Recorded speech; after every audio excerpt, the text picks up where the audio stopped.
So before we jump in today, I want to tell you about something the New York Times has been working on for a while. And I'm going to level with you that when they started telling me about this project, I was very skeptical of it, which made for a couple of awkward internal conversations. Because what I understood them to be working on was a podcast app.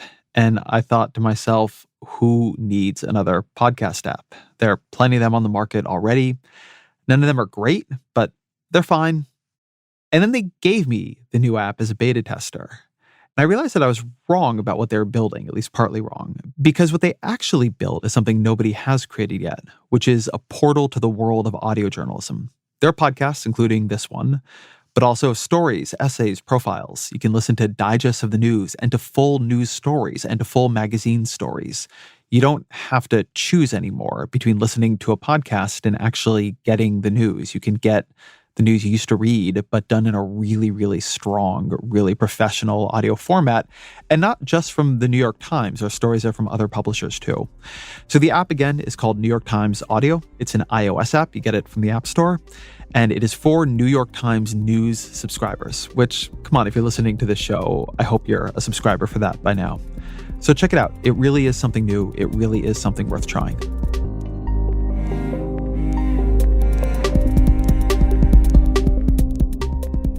I'm going to start today's show with some numbers. Between 2011 and 2021, the number of teens and young adults with clinical depression, it more than doubled. Between 2007 and 2019, the suicide rate for those in their early 20s rose by 41%. And the suicide rate for 10 to 14-year-olds, think about how young that is, it tripled, and it nearly quadrupled for girls.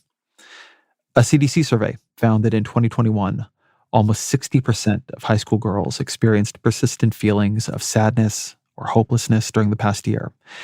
And nearly 25%, this number, man, nearly 25% made a suicide plan. Something is going terribly wrong for teenagers. Whatever it is started well before the pandemic. And this is important enough and big enough that we're going to do a couple of episodes exploring it. But I wanted our first one to really try to dig into these numbers. What do we know is happening here? Why is it happening? You can't begin to solve a problem like this until at least you have a theory of what has been causing it. Jean Twenge is a research psychologist who has been deep in this data for years. She's one of the earliest to see something going wrong with teen mental health. And then in her 2017 book, iGen, and her new book, Generations, she's put together reams of charts and graphs and theories and tests to try to understand what it is, what has happened here. And the leading candidate, in her view, is smartphones and social media. And if that's true, if they really are doing this level of damage to kids today, then we need to be thinking about interventions here on a whole different scale than most policymakers have been willing to touch. And I want to say this episode obviously deals a lot with suicide. And if you or someone you know or love is struggling here, get help. There is a lot of help out there. So call or text 988 to reach the Suicide and Crisis Lifeline. As always, my email, ezrakleinshow@nytimes.com. Jean Twenge, welcome to the show. Thank you. So in your new book, Generations, you write, quote, that there's a full-blown mental health crisis among young people, and it was building long before the COVID-19 pandemic. So walk me through some of the data, and your book is really chock full of data and graphs, which I really appreciated about it. Walk me through some of the data that persuaded you of that. Yeah, so I work with these large national surveys often of teens, and I've been doing that for a number of years. So when I first started to see these trends, they were surprising because they were so sudden. So around 2012, more and more teens started to say they felt lonely and left out. And more started to say they felt like they couldn't do anything right or that they didn't enjoy life. Those last two are classic symptoms of depression.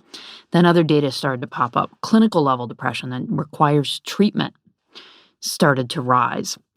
Emergency room admissions for self-harm started to rise in C.D.C. data. Same thing for suicide attempts and completed suicides. So at first, I thought it might be a blip, a year or two of data, but it kept going. So for example, between 2011 and 2019, well before the pandemic, Clinical level depression among teens doubled. Emergency room admissions for self-harm tripled in 10 to 14-year-old girls. So this is why I say we know it's not just the pandemic. And those objective measures of behavior, is that one of the ways we know? Because I think this is a common suspicion at about this point in the conversation, that we're not just dealing with a rise in reporting or a decrease in stigma. Maybe it's much easier to say and admit that you're depressed than it was in 1985. So exactly, that's how we know it's not just about more willingness to report, is that these objective measures like the emergency room admissions for not just for self-harm, but also for suicidal thoughts and suicide attempts have gone up, and the pattern is extremely similar to the self-reports. I mean, the other thing that has to be kept in mind about these self-reports is these surveys are anonymous. Many of them also ask about drug and alcohol use, all of which is illegal in these age groups. So these surveys, better than anybody, know how to make sure to get across to young people how confidential it is. What are we seeing in terms of the demographic differences here between boys and girls, among races, classes, geographies? Are there patterns being picked up there that are worth noting? So the biggest difference is boys versus girls, and it varies a little bit from one measure to another. So for clinical level depression, it's doubled for both girls and boys, but because teen girls' rates of depression are and were always higher, the number of people that this affects is larger for girls. And then in many of the other measures we've been discussing, the changes are considerably larger for girls than for boys. So self-harm behaviors is one of those, where there's not as much change for boys as there is for girls. Same is true for the suicide rate, that it has changed for both, but it has changed more and increased more among girls than among boys. I want to zoom in here on suicide itself. You compare the actual suicide rate increases between 2007, not that long ago, and 2019. And you say of the increase, quote, it's a total of 17,677 additional young lives lost, averaging more than 1,300 a year, enough to fill 9 planes. Imagine if 9 airline flights filled with 10 to 24-year-olds crashed every single year, killing everyone on board. That's a really profound and shocking rise. So how do you understand the rise in suicide itself? So I think we have to look at the pattern across all of the measures. So not just suicide, but also those ER admissions for self-harm, the rise in depression, the rise in anxiety, the rise in unhappiness. And across the board, all of these indicators have gotten worse, in terms of mental health. And the pattern is fairly similar, that around 2010 or so, these indicators start to get worse. Now, the exact time when they start to increase varies a little bit from one measure to another, sometime between 2009 and 2013. It's right in that time period. So you have to ask, what happened during that time period? Because we're not trying to explain all of the causes of mental health issues among teens. We want to know why it increased so much over such a short period of time. So it has to be something that changed around that time and then kept going in the same direction over the next decade or so. So when I first started to see these changes, I had absolutely no idea what the cause could be. It was pretty clear it was not economics, because the U.S. economy finally started to improve after about 2011, after the Great Recession. It was difficult to think of any major event that occurred around that time and then reverberated throughout the decade. And then one day I came across the results of a poll from the Pew Center for Research. And it showed that the end of 2012 was the first time that the majority of Americans owned a smartphone. And in these same surveys of teens, that time period was also when social media use moved from something that about half of teens were doing every day, it was in 2009, to by 2015, 2016, about 80% of them were doing it every day. So then basically what happened is social media use moved from optional to almost mandatory among teens. So that's when I started to think, maybe that had something to do with it, that teens were spending so much more time online. Also, because this lined up with other things, like they were also sleeping less. The trend isn't exactly the same pattern. That started to increase after 2011 or 2012. And they also started spending less time with their friends in person. So that had started to decline just a little bit after about 2000, and then it really falls off a cliff after 2010.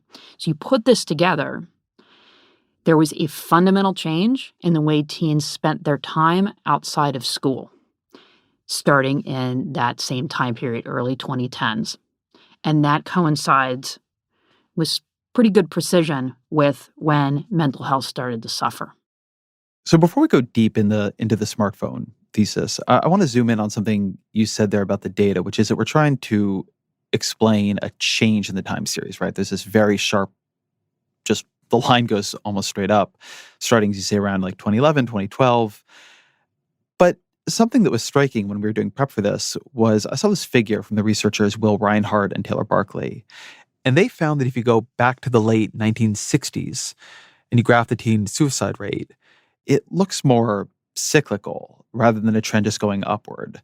So it's higher in the 80s than now, then it falls for a long time until about 2008, and then it picks up again, getting us to where we are now. So if we're kind of explaining the rise, how do we also explain the fall that preceded it? I mean, there are no smartphones in, the 1980s. So what do you understand as having gone on in the 80s that led to such a high suicide rate and then stopped happening such that it went down to what we're now thinking of as a more normal baseline? So it is true that the suicide rate for teens in the late 80s and early 90s was very high. It was much higher than it was, say, for boomer teens in 1970. So one thing we have to keep in mind here is just the greater cultural context, that there was a big rise in violent crime around this time. It was kind of a disordered time in the culture. So there was a recession. This is around the time that, Bill Clinton's 1992 campaign kept talking about change because it was such a pessimistic, time in the country. And for teens in particular, and we're talking about suicides in particular, there's another element.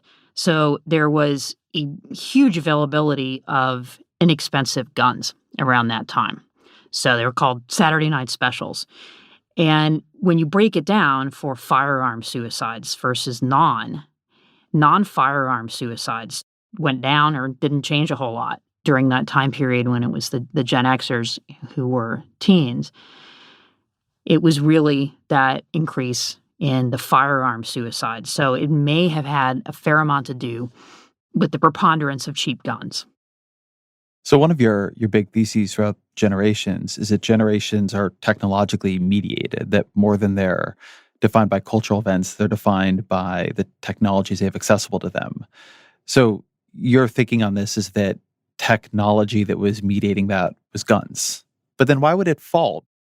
Well, the folks that looked at this concluded that there were more restrictions starting in the mid 90s. And what I do know for sure, the violent crime rate definitely started to go down after about 1993 was the peak. And then things started to improve, and they kept improving for a really long time. So I still think that that general atmosphere of that time, which was really a tough time to be a teen, particularly if, depending on the neighborhood you were in, but particularly if you were in, a place that was impacted by this very, very high level of violent crime. Violent crime actually gets at why I wanted to ask this before we got into smartphones, because I'm much more familiar with the debate over crime than I am over the debate over suicide trend lines. And the thing that is always striking to me, and I think really underplayed in our national discourse over crime, is that we don't really understand it. That if you go into the 80s and the 90s, you see crime goes way, way up in the 70s, way, way up in all kinds of different jurisdictions, more or less all at the same time.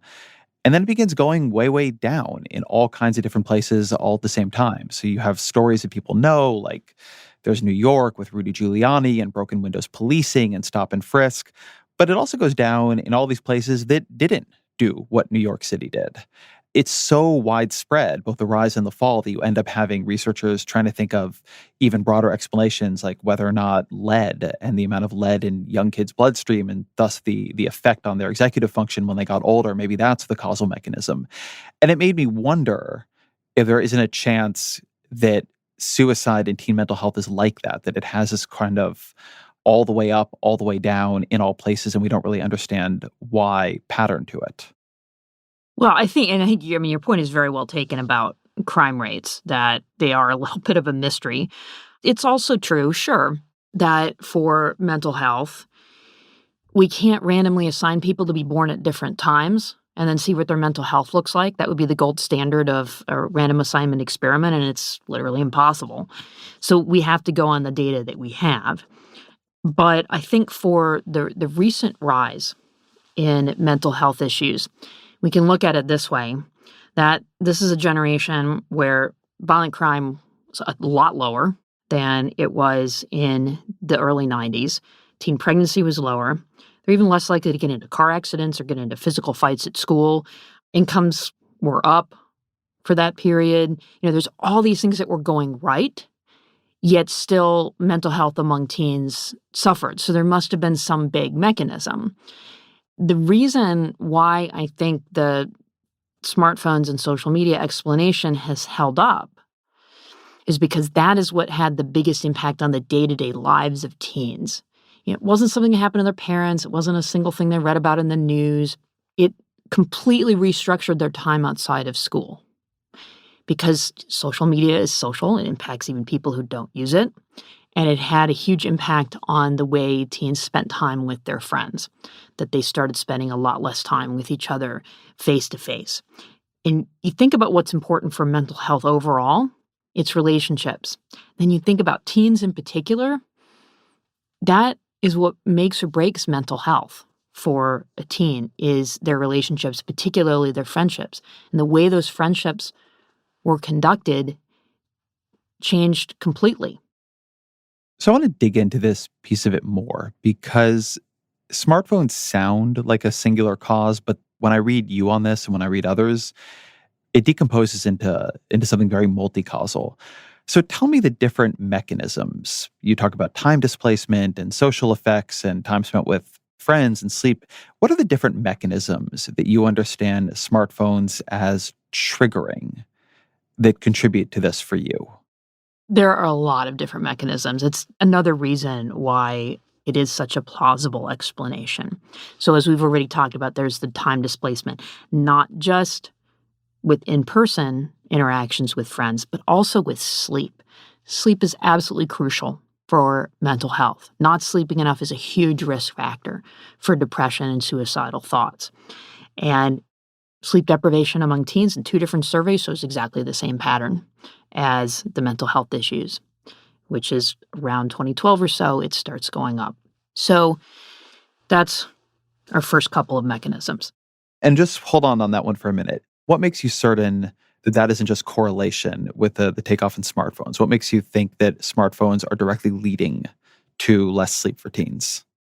So there's many correlational and experimental studies, say in sleep labs, showing that, for example, if people have their phones in their bedrooms overnight, that disrupts sleep.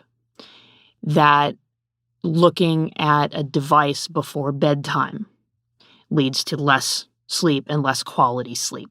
So, because for a number of reasons. First, they're psychologically stimulating. Pretty much everything people do on the phone is psychologically stimulating, particularly for teens, where the number of likes they got on their Instagram post or whether their crush texted them back is very important. These are not relaxing thoughts, yet many, many, many teens are looking at their phones right up until they go to sleep. Plus, there's a physiological element. The blue light on those devices shines into your eyes, tricks your brain into thinking it's still daytime, and then you don't make as much melatonin, the sleep hormone that you need to fall asleep quickly and get a good night's sleep. And this is correlational experimental. That piece of the research literature is extremely solid on that connection between spending time on the devices and not sleeping enough. All right, so that is smartphones and sleep. What are the other mechanisms? So There's all of the things that happen, when a teen uses social media. So we can start with things like social comparison and body image issues. So this is what Facebook's own research shows, as well as plenty of external academic research as well, that looking at, say, these ideal bodies on Instagram or even the people you go to high school with, and they look more glamorous. And you're comparing your body to theirs and your appearance to theirs and coming up short. So that's the social comparison piece. And lots of studies on this. The people who spend more time, and especially those who spend more time looking at those images on Instagram, if they have that tendency towards social comparison, that's where you get the body image issues, appearance issues, and then those mediated, those can then lead to depression. And in Facebook's research, they had a bunch of focus groups as well as large surveys, and they found this over and over. And the focus group quotes, some of them are really stunning. They would talk about a grief spiral, and they start looking at these images, feel inadequate, then get depressed. Then there's all of the other things that people have discussed, about the influence of social media, that it means popularity becomes a number. How many likes do you have? How many followers do you have? And it's never enough. Then cyberbullying, some of the rabbit holes that people end up going down that has been documented. If you start looking for healthy eating, you might end up on pro-anorexia sites, and there's no way to reset that, and that negative material keeps showing up. Same thing for a lot of things around mental health. And again, it just becomes a spiral. One thing about smartphones is they're an international phenomenon. So is social media. So what do you see in the international data here? So in the international data, we see exactly the same pattern as we see in the US for teen mental health. That in 36 countries around the world, adolescent loneliness began to increase after 2012, just like it does in the US data. We have solid data on depression and on happiness. In English-speaking countries, again, exact same pattern. So in the UK, in Australia, in Canada, exact same pattern for teens for anxiety and depression, self-harm, unhappiness. It's just very, very consistent. And that also suggests some cause that was worldwide. That helps us rule out more US-based explanations like worries around school shootings, which tend not to happen in other countries, and certain, political events. How does the smartphone thesis map onto the not just the observation, the reality that this has been much worse among girls and boys? Well, girls spend more time on social media, and time on social media is more strongly linked to depression than time spent on, say, gaming, which is where boys spend more of their screen time. So those two factors, they spend more time on it, and it's more strongly linked to depression for them, might explain the gender difference. I found that pretty striking. Why do you think gaming is not as linked to some of these negative outcomes? These days, the way most teens and adults game, it's often interactive. So they'll play games with their friends. They aren't there face to face, but it's often in real time, and they'll often talk to each other as they're playing the game. So, not the same as running around outside playing football, say, but still in real time and still interaction with friends, where on social media, only some of it is interaction with friends.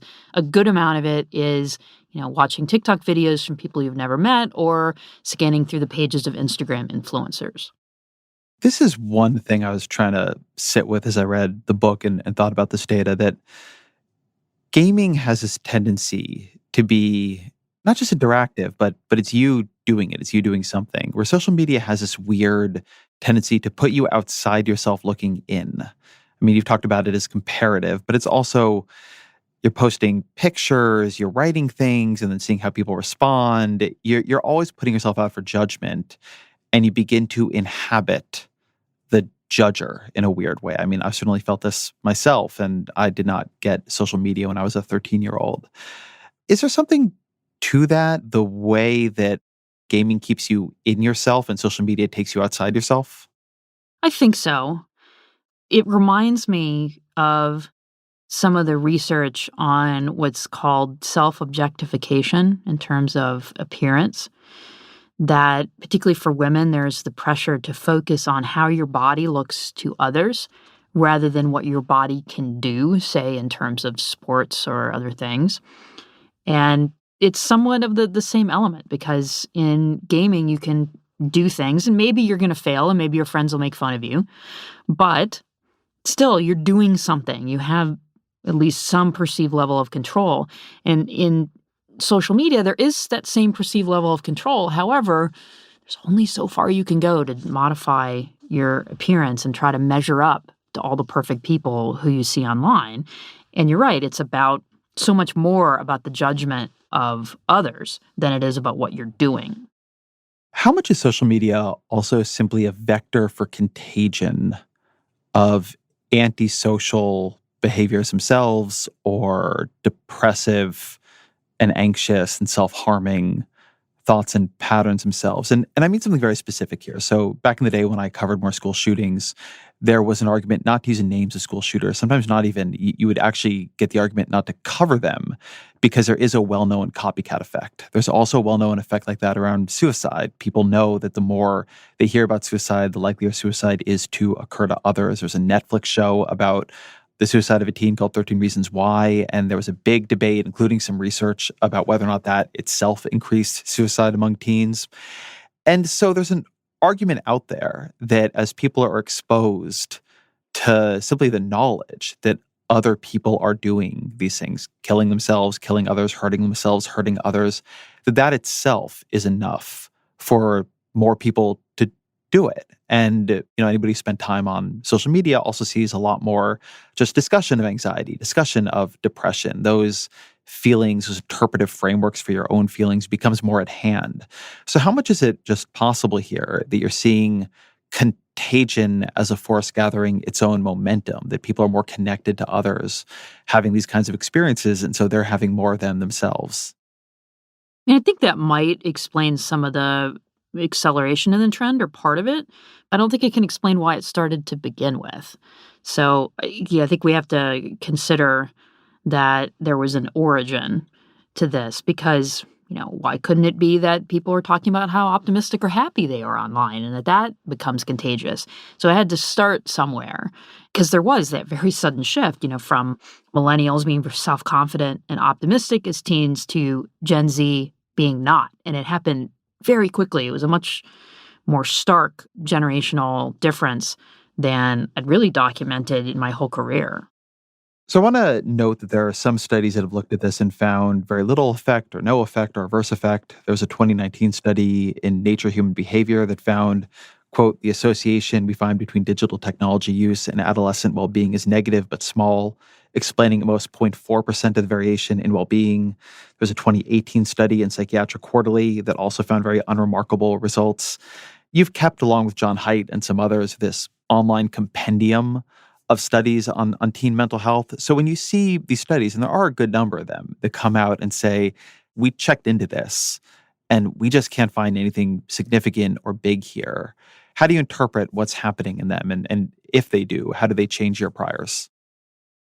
So that 2019 Nature Human Behavior study has been pretty thoroughly debunked because three other research groups analyzed the same data and found there was actually a very strong link between social media and depression, especially among girls, in that same data. It was very interesting. The same month that that study came out, another research group in the UK used the same data set and found that 3 times as many heavy users of social media were depressed as non-users among girls. That's not small. So then I and then another research group from Spain, who I have no connection to, later used the same more sophisticated statistical technique that those authors did in the Nature Human Behavior paper. And we both independently came to the same conclusion that first there was some very strange methodological choices in that 2019 paper. And also that if you zero in on social media and if you zero in on girls, there are definitely significant and impactful differences. If I know the 2018 Psychiatric Quarterly paper that you're discussing, I reanalyzed that data for a paper recently. Same thing. And it also turns out if you take that data and look at it in a more intuitive way of, let's just look at the percentage who are depressed at every level of social media use, it's extremely common to find that pattern that those who don't use social media or use it only lightly compared to those who use it heavily, that there's twice as many in the heavy use group, particularly among girls who are depressed compared to the light or no use group. So these papers that say, oh, there's nothing here, often are just looking at screen time overall. That 2019 paper included owning a computer. It also included watching TV. So they often don't zero in on social media. They often don't break down the data by boys versus girls. And they take correlations that translate to that doubling of depression and say, oh, that's small. And I just don't see how you could consider that small, to have twice as many who are depressed. Tell me a bit more actually about that screen time question, because one thing you'll hear in this conversation is we had a big moral panic about television.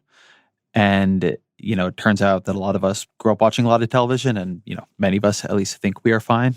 Maybe we are not. I would argue that point actually, but that may be a whole other discussion.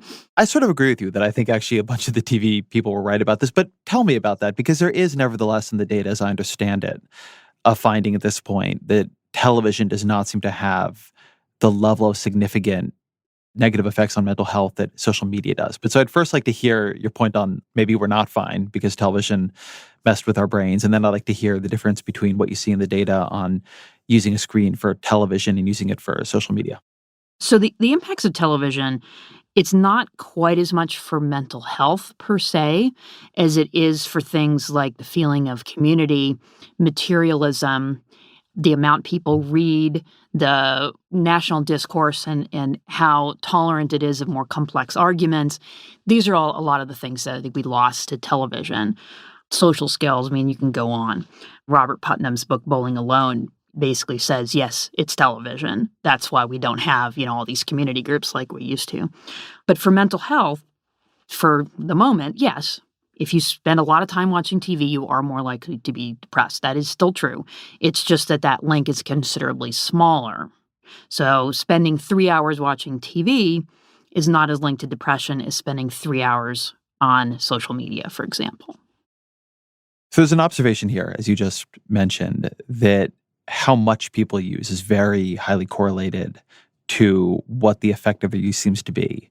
But something you'll hear about that is that maybe that goes the other way. Maybe you watch a lot of TV because you're depressed, because you don't have other good options. Maybe you're on social media all the time because you don't have other friends. Maybe the causal arrow is going in the other direction. And particularly social media in this case, though TV in another era, and for some people even now, that you're on there a lot because things are not going well for you already. It's not that things are not going well for you because you're on there a lot. How do you think about that?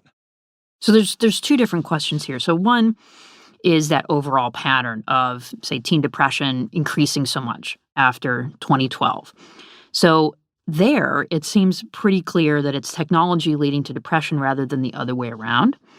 Because if it was depression causing technology use, you'd have to say this. You'd have to say, okay, teen depression started to increase for some completely unknown reason nobody's been able to figure out yet.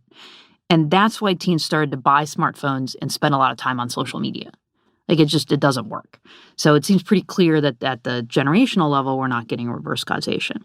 Now, at the individual level, sure, that's a more plausible explanation. But we have a good amount of experimental data now to suggest that at least some and probably most of the causation is going from the technology use to depression. So a couple of examples. There's been several studies that have asked people to either give up or cut back on their social media use. Those who gave up social media are happier and less depressed than those who continued their normal use. There's also a really cool study that takes advantage of basically a natural experiment that Facebook rolled out at different times on different college campuses. And they documented that as a campus got Facebook, the mental health among the students on that campus started to suffer.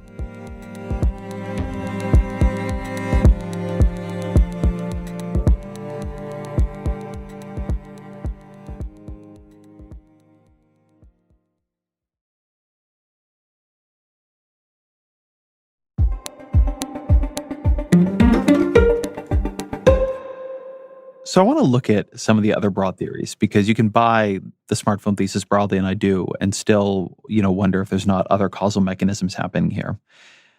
One you will hear a lot is that we're not seeing a mental health crisis. We're seeing, let's call it a reality crisis. One version of this is that teens today are upset and depressed and anxious because of economic prospects, because they're coming of age in an era when capitalism is going awry, because they're coming of age in an era of climate crisis and wars and Donald Trump.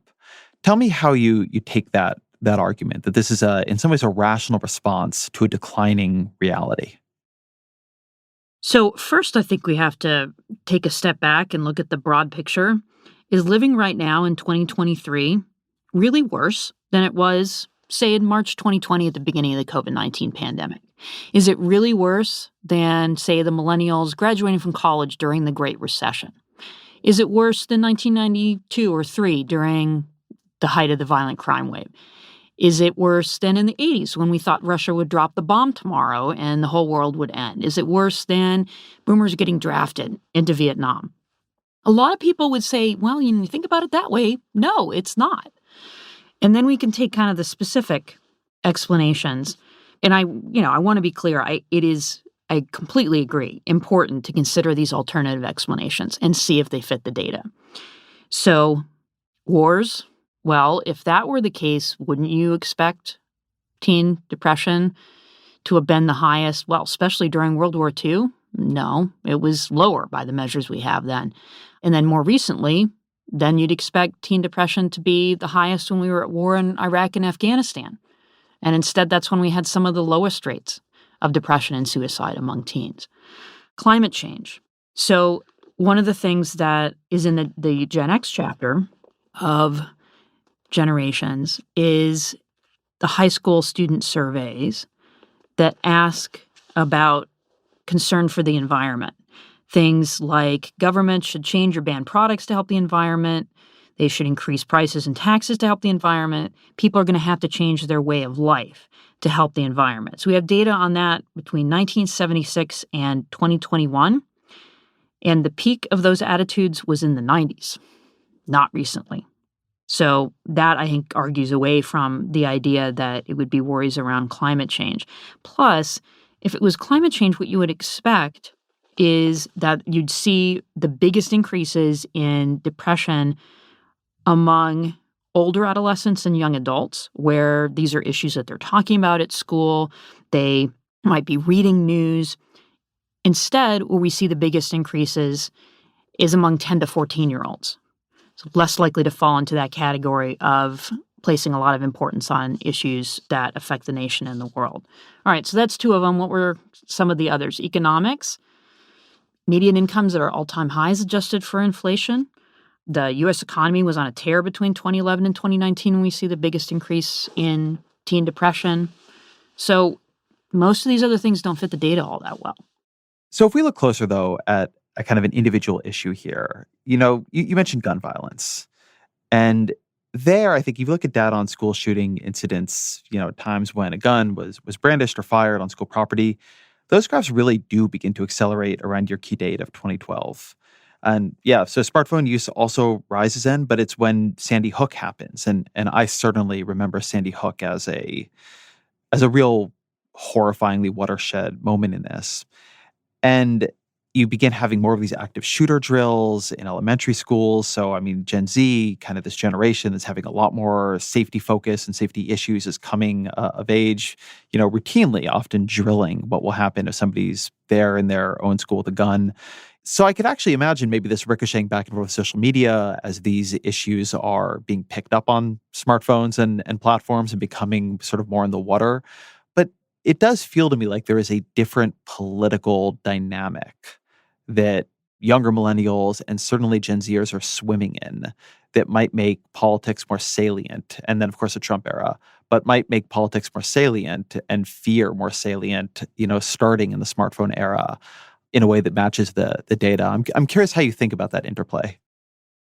I think it's really clear that it's not school shootings, because if it were, then we wouldn't see the increases in depression and self-harm in countries where school shootings don't exist or are much, much less common than the horrific rate that we experience them in the United States. Yet we do see that. We see the increases happening around 2012 around the world. So I think that does a pretty good job of ruling out that explanation. Plus, even though maybe if there was a turning point in 2012, well, school shootings were a really big deal in the late 90s too, and teen mental health issues were improving at that time. So I think that also argues against that as an explanation. While we're on politics for a minute, one interesting wrinkle in the data here is that liberal teens are quite a bit more unhappy, have more mental health issues than conservative teens. In 2019 to 2021, liberal teens were nearly twice as likely to be depressed as conservative teens. You see this even swamping some of the gender data. So you see liberal boys being more depressed than conservative girls, if I remember this number correctly. So why are liberal teens less happy? Well, and that's a very, very interesting finding. So I dig into that in the book. And I think there's a couple of possibilities, but the one that I ended up realizing fit the data the best. Liberal teens spend more time on social media, and they have increasingly spent less time with each other face to face. And there's a bigger change among liberals in spending time with friends face to face. So back in the 70s and 80s, liberal teens actually spent more time with their friends face to face than conservative teens. And right around 2012, that flipped. So there's a bigger decrease among the liberal girls, for example.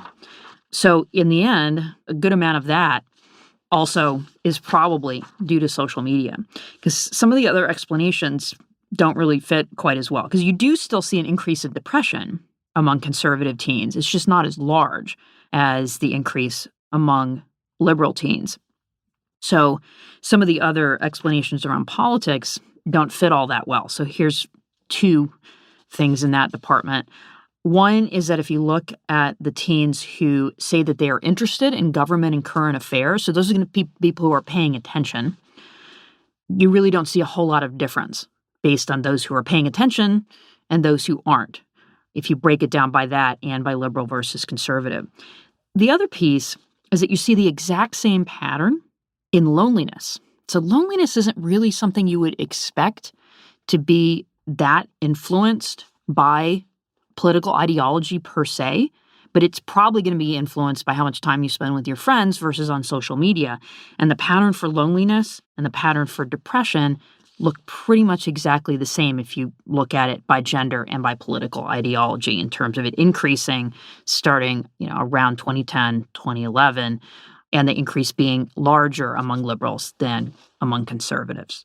So why would liberal teens be more likely to use social media more than conservative teens? If liberal and conservative are basically picking up some other attribute leading to a disparate use of social media, what do you think is hiding in the correlation there?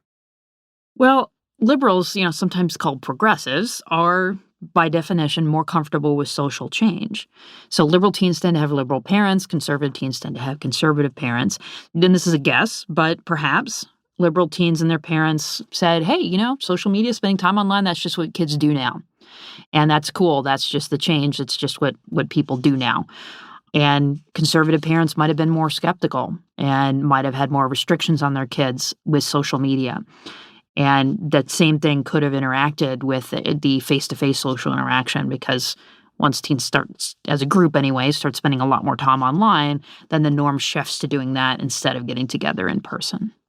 This gets to a set of broader ideas around parenting, which I associate not only but substantially with your co-author on some of this work, John Haidt, who's made the point that we live in a parenting culture that's increasingly oriented towards safety. And you've quite a lot of data about this in the new book, that parents today, much more so than parents, a couple decades ago, are trying to mow any obstacles out of their kids' way. You have a great line where you talk about how, it used to be that a 13-year-old was a babysitter and now a 13-year-old needs a babysitter. What do you see in both the data and the changes around parenting itself? How do you see that playing into this? So I think it's important in this case to start with the broader picture, that, the theory that I really start with in the book is that technology is at the root of so much generational and cultural change. And that one of the outcomes of technology, because we have better medical care, is longer lives. When people live longer, you tend to get something that psychologists call the slow life strategy, that the entire developmental trajectory slows down from infancy to old age. Kids are less independent.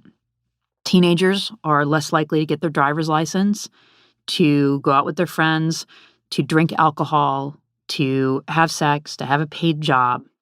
Young adults take longer to get married and have kids and settle into a career. Middle-aged people look and feel younger than their parents and grandparents did at the same age, so 60 is the new 50, this type of idea, because lives last longer. So that trajectory slows down. And that's not all bad or all good. I mean, let's focus on teens for a minute. Most parents are pretty thrilled that not as many teens are having sex or drinking alcohol. But it's not all good, because if they also don't go out of the house that much without their parents, don't have a driver's license, never had a job, that transition to college or the workplace can be challenging. They just haven't had as much experience with independence and decision-making. So there's trade-offs. The slow life strategy is not all good. It's not all bad. It doesn't mean kids are more responsible or less mature. It just means they're taking longer, to do these adult activities. But looking more at the edges, we can see some issues. That if we have a shift in parenting that's not just, okay, they're going to take longer to grow up, but that's in the mix, and we want to protect them from not just physical dangers, but experiences, then we're starting to run into trouble. This is the observation that John Haidt and Lenore Skenazy have made with their organization, Let Grow, that parents who want to give their kids more experience with independence often run afoul of laws and norms that say, oh, a 9-year-old can't walk a mile by themselves. Or Lenore's 9-year-old, she let take the subway in New York. Her kid loved it. And then she wrote about it and got all kinds of grief from people that was dangerous and so on. And this was a good 10, 15 years ago.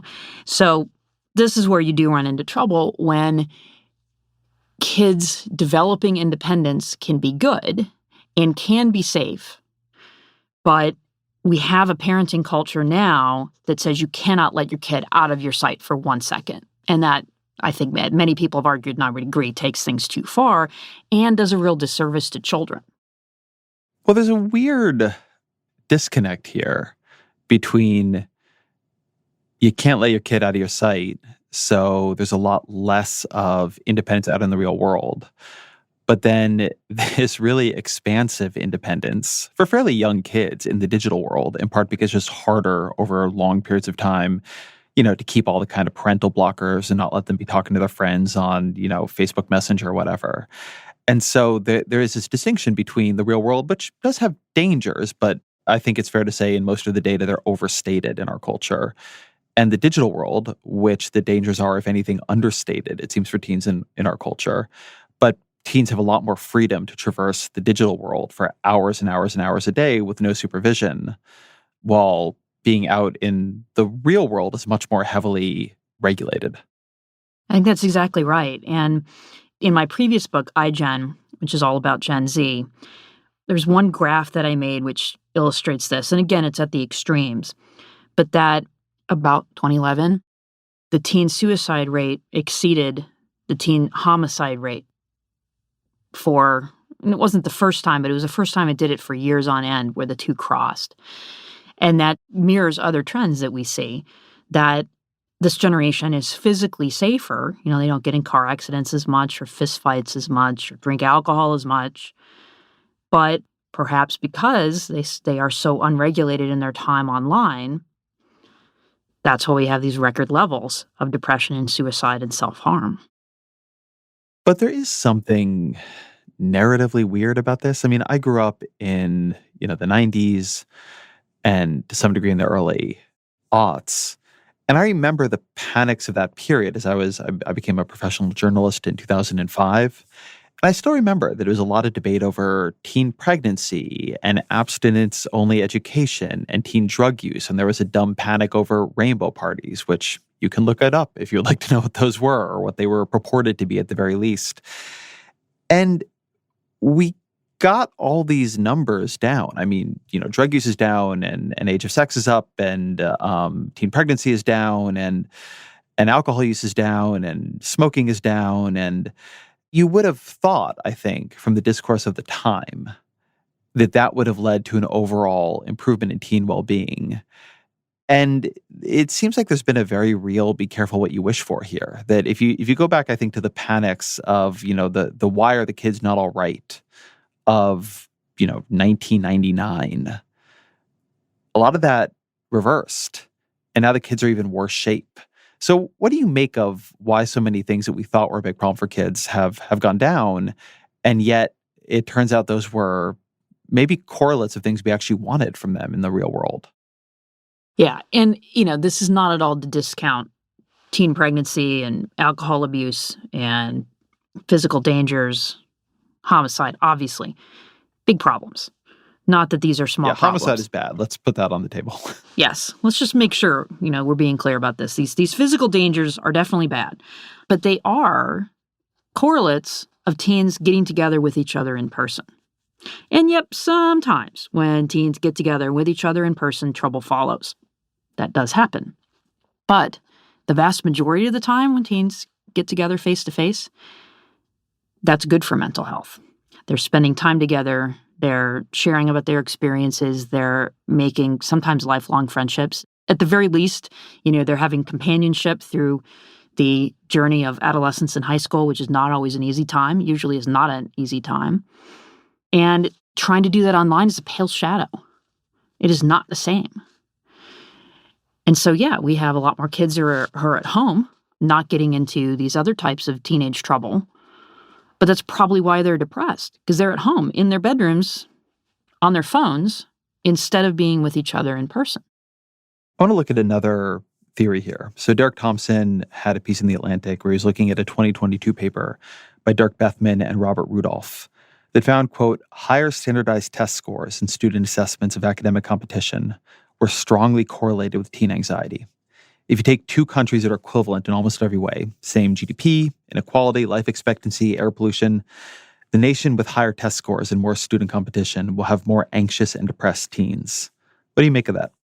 Well, to really apply that principle to the stats in teen depression, we'd want to look at something that looked at academic pressure over time. And we can do that in these big surveys. So we can look at time spent on homework, for example. Did time spent on homework suddenly increase around 2012, right as teen depression started to increase? And did it keep increasing? In fact, the opposite is true. 8th and 10th graders spend less time on homework in recent years compared to previously. The pattern for 8th graders is particularly linear, and that's the group where you see the biggest increases in depression and self-harm. Other measures of academic pressure. So there's a question on one of the big teen surveys. How much competition is there for grades at your school? That's also gone down. Goes up and down a little bit. It's not as linear, but the overall pattern is teens reporting less academic pressure in recent years. Then you could say, okay, well, let's look at who's doing the worst. And this is among individuals instead of countries, so that's one difference from that other study. So which group is most likely to be depressed? Is it the high achievers, say those who have an A average and are planning to go straight to a four-year college? Or is it those who do not have as stellar of a record and are not planning to go to a four-year college? It's the low achievers who have higher rates of depression, particularly the low-achieving girls. So I think that theory falls apart pretty quickly, at least when you look at the U.S. data over time. Well, let me try to steel man at least the back half of that, because I take your point that a lot of things fall apart because they don't explain the time series change. But they could be part of the background radiation of this. It could be good if you change them. It's possible that what will reverse this is not exactly what caused it. So I don't want to hang literally everything on whether or not it explains 2012. And I think on the flip of that, you could imagine an explanation, and I'd be curious how you think about testing this or absorbing it. We're in a world where there is a lot of competition, and where, particularly post 2008 recession and a much broader societal sense of economic insecurity and precarity, that, yeah, if you're a teenager who's not doing great, that it's actually getting scarier and scarier for you. And that, to be in that position, and particularly to be in that position in a place where there's a lot of pressure on it, right? You're in a school that does send a lot of kids to four-year colleges, to say nothing of, really highly competitive ones, and you're one of the kids not doing well, that the sense that you might just be screwed forever is going to be a lot heavier than it would have been at other times, because the literal structure of the American economy is making it more likely now that if you don't have a four-year college education from a pretty good school, you're at a much higher likelihood of being in real economic despair over time. I mean, it does feel to me, when you look at the American economy overall, that the sense of education is structuring your entire life is reasonably going up, because it reasonably does, in fact, seem to structure a lot of your future earning potential. And so, the fact that you're not seeing the worst of the effect among the highest achieving kids would, I think, be natural there.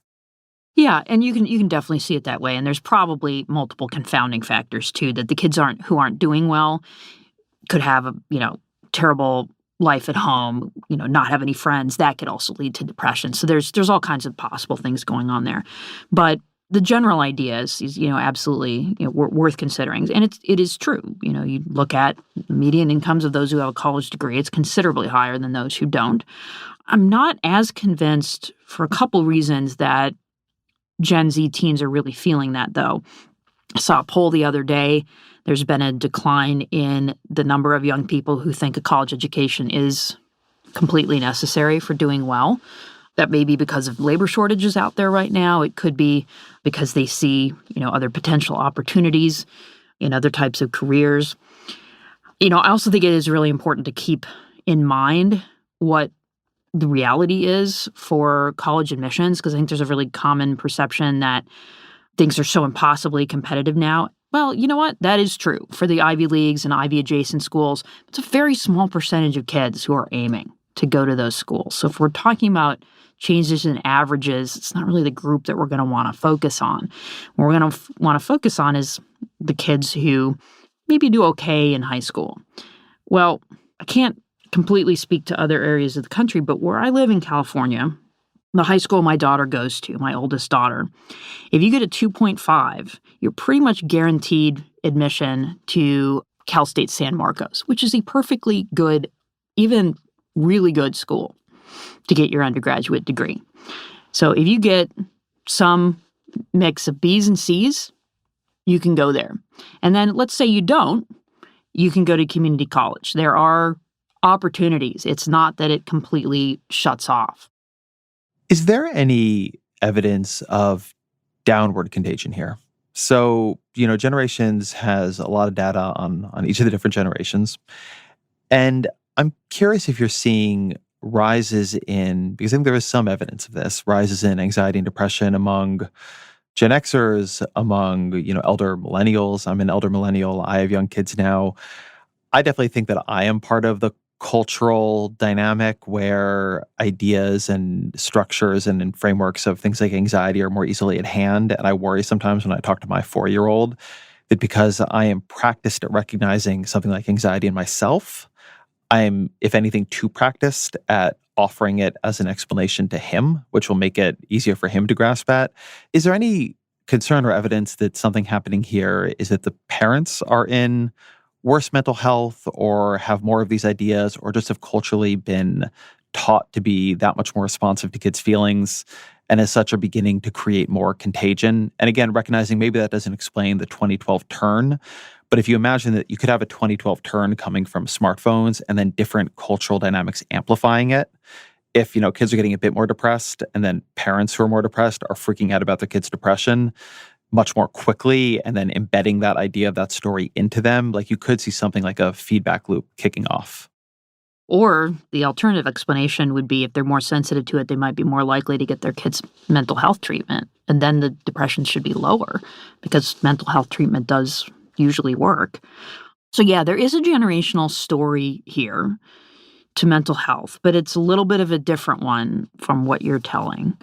So, when I first started looking at the data on, say, let's just take clinical level depression, it was showing up for teens. It began to show up for young adults a couple of years after, so 2013, 2014. You're seeing it up to the age of about 25. For a while, it was not appearing among those ages 26 and over. Then it did. So after about 2015 or 2016, then you also start to see a rise in clinical level depression among 26 to 34-year-olds. It doesn't really appear among those 35 and older. Just basically not a whole lot going on in terms of rates of clinical level depression between 2005 and 2021.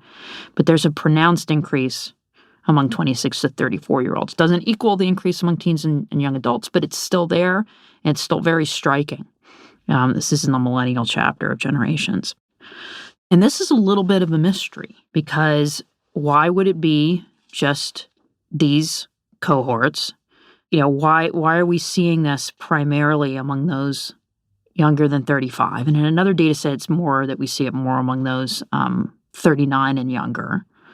And why does it start to increase the most after 2015? So I go through a few explanations in the book, but when I posted some of this on Substack, I asked people for their ideas because it's very hard to figure out exactly what's going on. It doesn't look like it's Trump's election because you see the same pattern in, for example, the blue state of California versus the red state of Texas. And it happens right before he's elected, not after.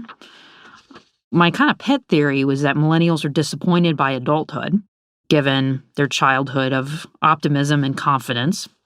And I think that may have some validity here. But if that were true, what you'd expect is pretty much all millennials say, let's take the first group born in the early 80s, that they would be depressed pretty much as soon as they hit 30. And that's not really what happens. You see that much more with those born in the late 80s and especially the early 90s.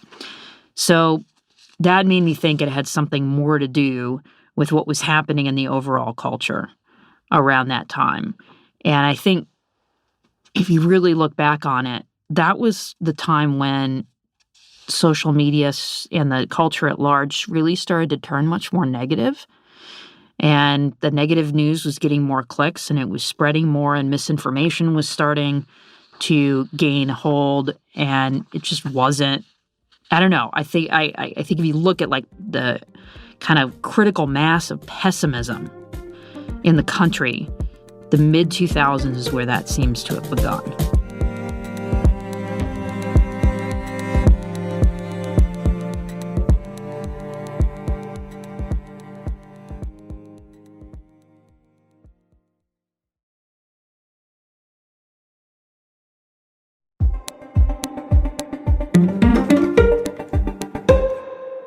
One set of solutions you often hear have to do with individual or even parental restraint around smartphone use. So, grayscale your phone or set limits on, the screen time app or utility, or, no phones after 7 p.m., that kind of thing. How do you think about that set of individual either hacks or constraints as an answer to this? Well, I'm of two minds about this. I think on the one hand, there are things individuals can do. On the other, it'd be even better if we had more regulation, particularly around social media. So there are things that we can each at least try to do. So no phones in the bedroom overnight is my favorite one. And that's not just for teens, it's for adults too. Tons of sleep lab studies, as we talked about, that you're not going to sleep as well if that phone is in your bedroom. People have a tendency to, when they wake up in the middle of the night, look at it, and then that whole process starts over again with poor sleep. And many people's protest to this is, yes, but I have to have my phone in my bedroom overnight because it's my alarm clock. I have some advice for you. Buy an alarm clock. They're cheap. You can buy 2 or 3 if you're worried. Then there's other things, so I had 3 kids. We have tried to delay the smartphone as long as possible and to delay social media even further. And I do think that is a good idea. If the kid really needs a phone, get him a flip phone, get him a pared down smartphone like a Gab phone where you can text and talk and take pictures and that's it. There's no ability to download social media or access the internet. So there are some things that we can try. The difficulty is parental permission isn't needed to get a social media account. And kids are supposed to be 13, but age isn't actually verified. School laptops have YouTube on them, at least ours do. So there's only so much that individuals can do. Social media is extremely unregulated, and I think the time has come to regulate it more so we can have more of these solutions that are at a group level. So just as one example, if we raised the minimum age for social media to 16 and required age actually being verified and enforce that, social media would be out of middle schools. That's already a time developmentally that's very difficult. Social media makes it worse. And then kids would not be able to make the argument, which so often happens, but everybody I know has Snapchat, Mom. Then they wouldn't. So Republican Senator Josh Hawley has actually called for a ban on social media use for kids under 16. He cited your research partially in calling for that ban. It hasn't gotten, I think, a ton of momentum, but your view is that's actually worth it, that this is bad enough that we should just lock it out for kids under 16. Yeah, I do think that. There are safer ways, better ways for kids 15 and under to communicate with each other than social media, which is not designed for children. It's not even designed for teens. It's designed for adults. Plus, then there's the whole element of why does social media exist? It exists because it makes money. We think it's free. It's free in terms of money, but us and our children are paying with our time, we're paying with our attention, and might even be paying with our mental health. We've also seen some interesting policies now in the states. So Utah's been, I think, particularly aggressive here. In late March, Governor Spencer Cox, he's a Republican there, he signed 2 bills that when you put them together, Utah now requires parental consent before kids can sign up for sites like TikTok and Instagram. It prohibits kids under 18 from using social media between the hours of 10:30 p.m. and 6:30 a.m. It requires age verification for anyone who wants to use social media in the state. It tries to prevent tech companies from attracting kids to their apps using addictive features. What did you think of that? And if you're following it, how is implementation going on that? Yeah, so I think these are the types of things we need to be doing. Just common sense solutions that, no, we don't want to eliminate social media. It certainly has some benefits, particularly for adults. But there are some steps that we can take to try to make it safer for kids and teens. I was genuinely struck when we began looking at who has proposed what here.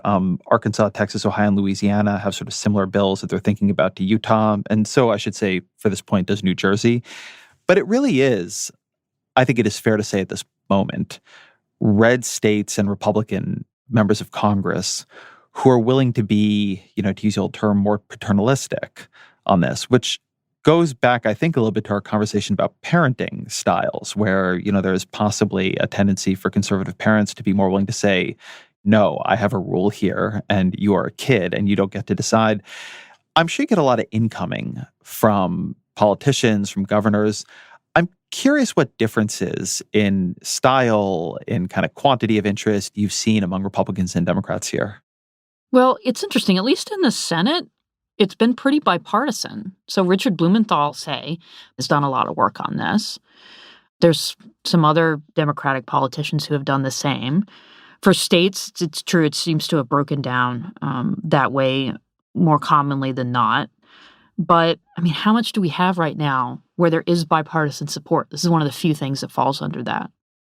One thing you're seeing in a bunch of states, California, where I'm from, is an approach that's less about, I would call parental rights or paternalism, and more about this idea of holding tech companies accountable, focusing on the collection and use of data, on privacy.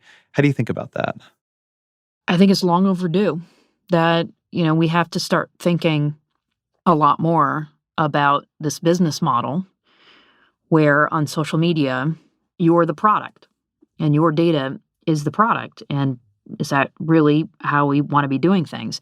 Plus, then there's all the other issues of how is social media and the internet environment overall affecting politics? How is it affecting the national mood? I mean, we're discussing this pessimism, which seems to be so pervasive now, which, I think is fairly out of step with objective reality.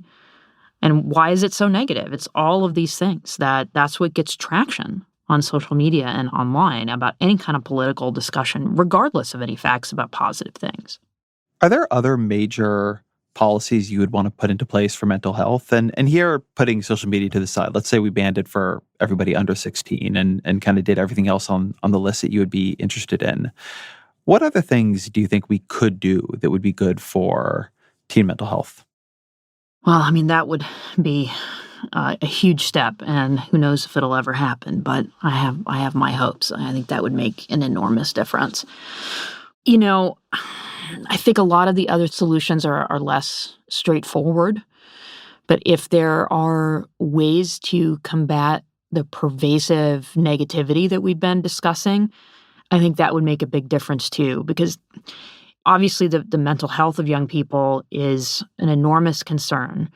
But in doing further analyses for this new book, the other thing that started to really concern me was the extremely high levels of pessimism among young adults, not just about their own prospects, but about the world.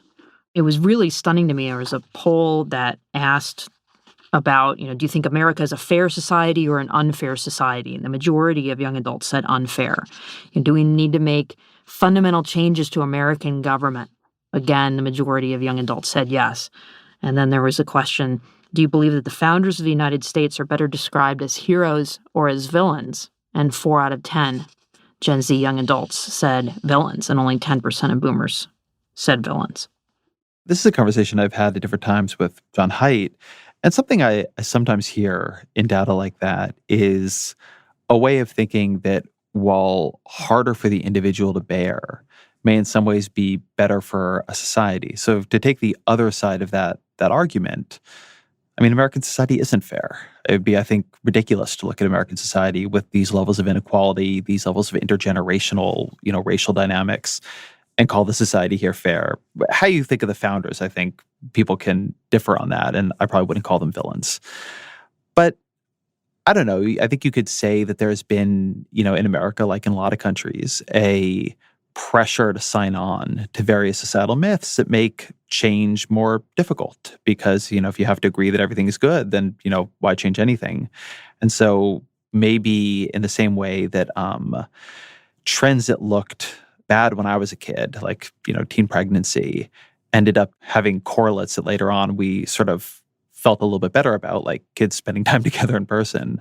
I wonder if some of the pessimism that you're talking about there doesn't, in the more optimistic take, lead to a generation that, when it gets through the crucible of teenagerdom, is actually a little bit more open to changing or addressing pretty long entrenched inequalities that have been hard to change, exactly in part because we've been pushed into, the idea that to say something like America is not fair is to, in some way, insult America as opposed to, observe something true about America. First of all, that one item is probably, a little less distressing than the others. The one about the fundamental changes, it depends on how you interpret that. I think this is the fork in the road. There's arguably 2 ways that this could play out. So first, yes, we have a generation of young adults who want to change things. So if they do that by, relatively speaking, working within the system, we could have very positive outcomes here. And so far, there's some signs of this. So Gen Z young adults are voting at a higher rate than millennials and Gen Xers did at the same age. So if they are going to the voting booth and trying to change things to make it more fair, that can be a very positive outcome. Because, if you see things as negative, then you take the steps to get things changed.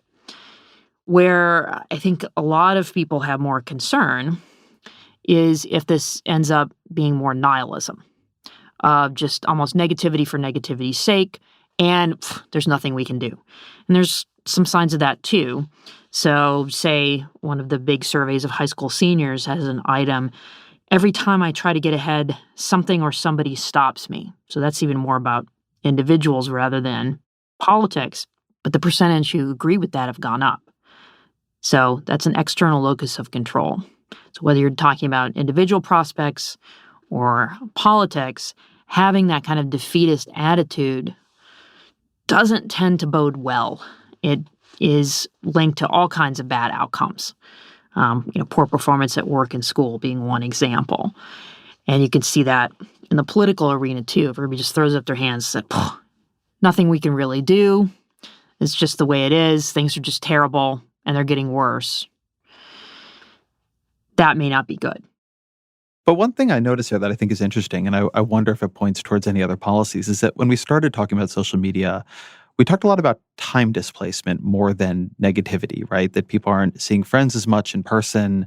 Their social connections are weakening. They're not sleeping as much. Sort of here at the end, we're talking more about the stew of negativity. And I agree on the stew of negativity. I think it's bad.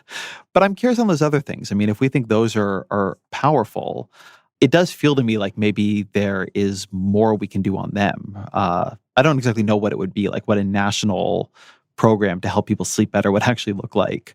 But I wonder if you're beginning to see this creep up the age scale, if it doesn't have some of the same effects. I mean, we've covered loneliness among adults on other episodes of the show, and that seems to be pretty bad. I mean, is that where you would begin to look? Yes. Depression is starting to creep up the age scale.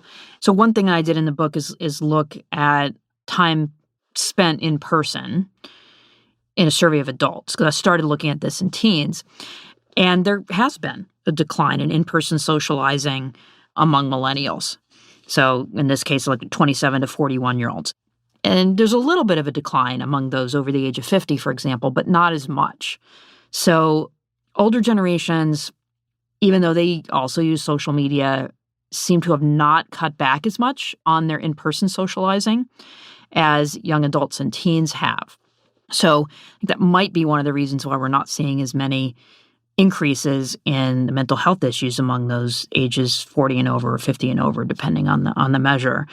But as an overall issue, yes, loneliness is huge. So the Surgeon General recently released a report on loneliness with the number of solutions. And I think that would be a place to go to start thinking about this. But it's very difficult because there's not a whole lot of low-hanging fruit, I think, in this area in the way that there is around social media and teens. It's a lot harder to solve loneliness in the society overall.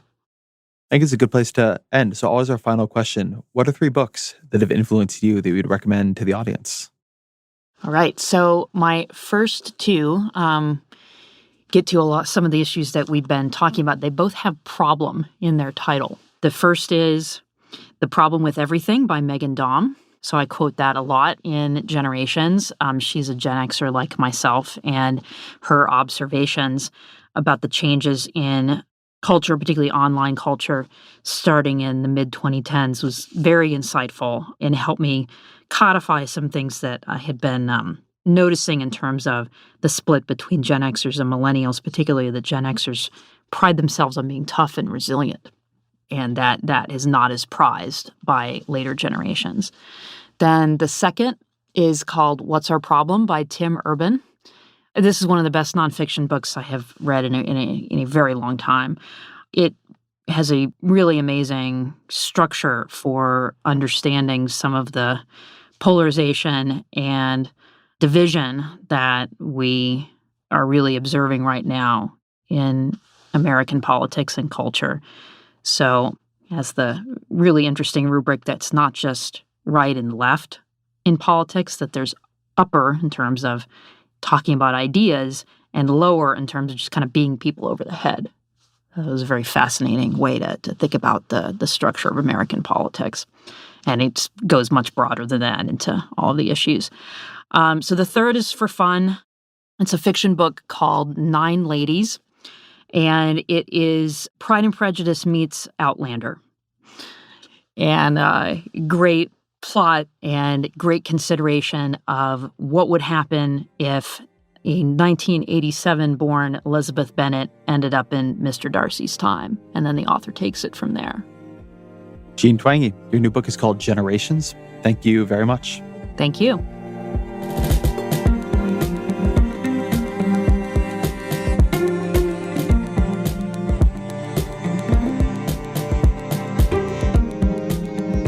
This episode of The Ezra Klein Show is produced by Annie Galvin, fact-checking by Michelle Harris and Mary March Locker, mixing by Jeff Gelb. Our production team is Emma Falgau, Annie Galvin, Jeff Geld, Roger Karma, and Kristen Lin.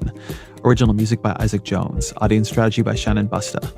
The executive producer of New York Times Opinion Audio is Annie Rose Strasser, and special thanks to Afim Shapiro and Christina Samuelewski.